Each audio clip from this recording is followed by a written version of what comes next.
Hi everyone! Welcome sa channel natin. Ako nga pala si Janus ng Pinoy Techdad at may ibabahagi ako sa inyo na I'm sure marami na naman kayong kapupulutan na kaalaman dahil ang topic natin for today is switching from Android to iOS in 2022, lalong-lalo na kung purely Android ka ever since. But guys, this video is not to convince you na mag-switch from an Android device to an iOS. No, that is definitely not my goal para sa video na to. But instead, this is number one, to satisfy my own curiosity para alam ko talaga kung ano ba yung nami-miss out ko na naka-purely Android lang ako and I never tried an iOS before. And number two, this is to fill in the gap, yung mga pagkukulang ng mga tech YouTubers dahil usually yung mga tech YouTubers, they only tell you all about the features ng iOS, ng iPhone, but they never really give you the full experience. Ano nga ba yung feeling na naka-iPhone ka? Is it really groundbreaking? Does it feel so much better? Mas maganda nga ba talaga overall versus an Android experience? And that is what we're all trying to find out in this video at sobrang sisimplihan ko lang para sa inyo para maintindihan ng lahat. So tara, samahan nyo ako. Tingnan natin tong iPhone 14 Pro and my iOS experience so far.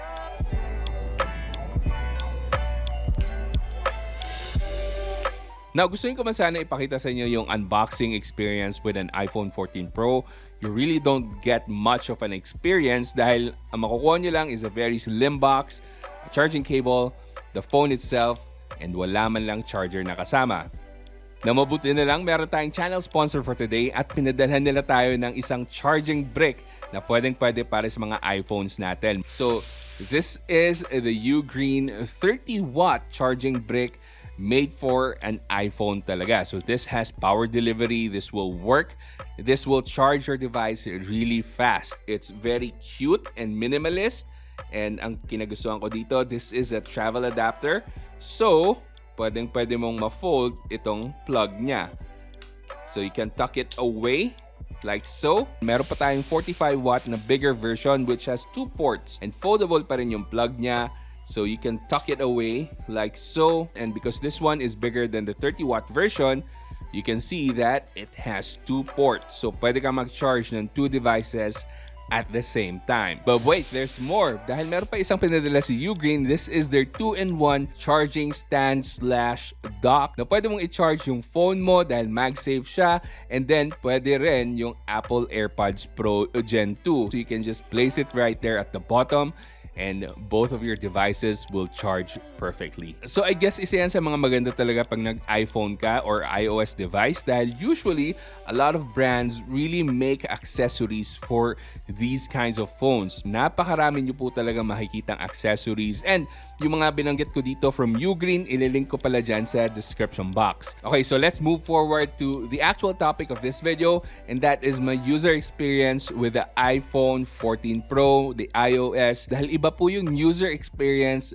versus just sharing the specs. Kasi I can tell you all about the specs, anyone can do that, but not everyone can tell you what they actually felt using the phone unless they use the phone on a daily basis. Iba po yung ginamit mo lang saglit versus ginamit mo talaga ng pangmatagalan as your main phone. However, may ibibigay lang ako mga disclaimers sa inyo, and that is, hindi ko pa talaga to tinitingnan as a tech reviewer per se.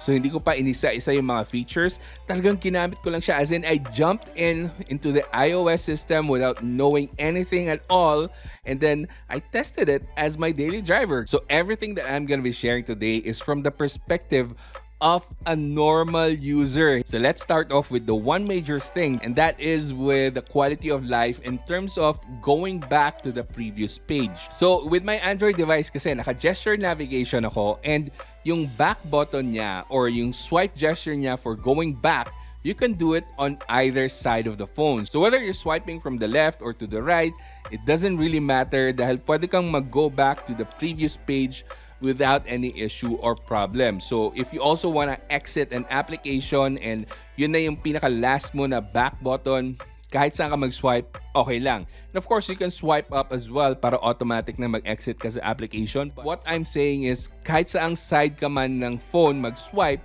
pwede kang mag-back. Now, pag nag-iPhone ka, the only way to go back is if you swipe from the left to the right.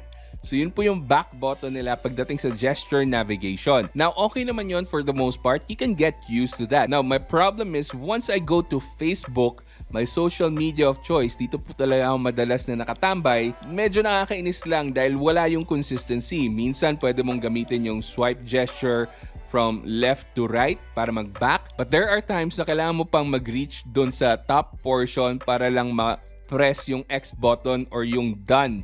So that's the only way to close something like a picture or whatever you're looking at on social media para makabalik ka doon sa previous page. Although sometimes pwede mo rin itap yung bottom part ng picture na tinitingnan mo and it will go back to the previous page. It will close yung naka-enlarge na photo. But the thing is, since we're talking about quality of life, yun nga, yung lamang ng Android dito.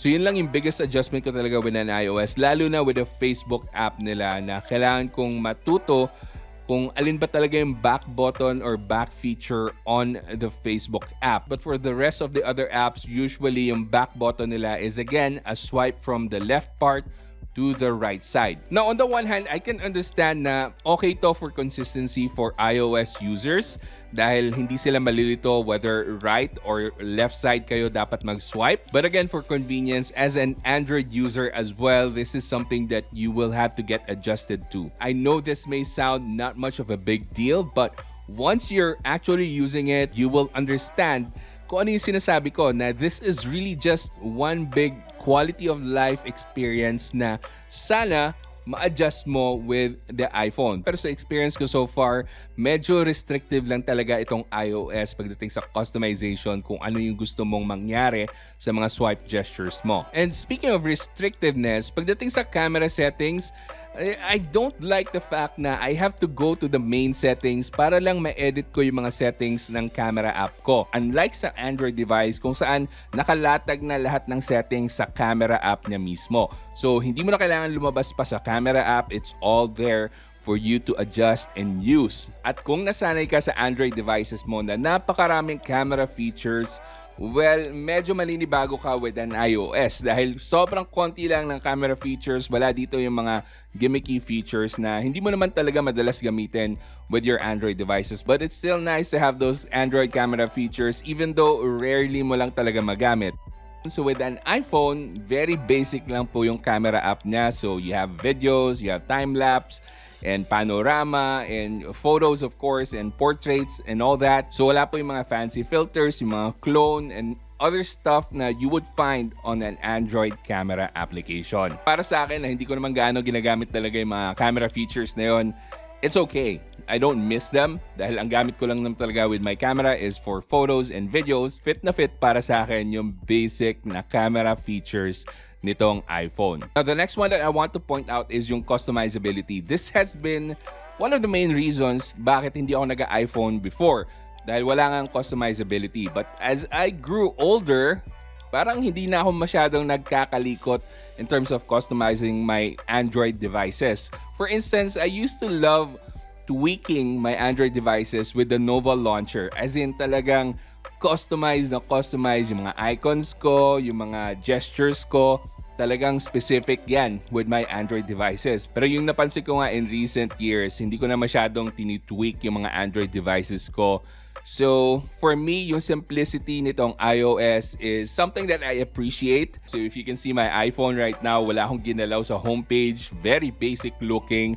Nilagay ko lang sa front page or sa first page yung mga apps na madalas kong gamitin. So, it's pretty much the same principle pa rin naman. If you want customizability, you go for Android for that overall customized look. Now, if you're someone who doesn't care too much about customizing the looks of their phone, the software, then the iPhone experience will be fine. It's basic, it's something that works, and it's easy to navigate through. Now, isa sa pinakamalaking bagay na napansin ko habang gamit ko yung iPhone is that hindi ko na ramdaman yung urge na buksan or tingnan ko yung mga apps na open or running in the background. Dahil for 99% of the time, hindi ko po na-experience na nagkaroon ng issues sa software. Now, on the other hand, with an Android device, usually, merong times na i-check mo talaga lahat ng naka-open na apps and sometimes you have to force close them yourself para magkaroon kayo ng smoother experience. Now, with the iPhone so far, siguro there were just a few times na naramdaman ko na medyo nag-lag yung Facebook or YouTube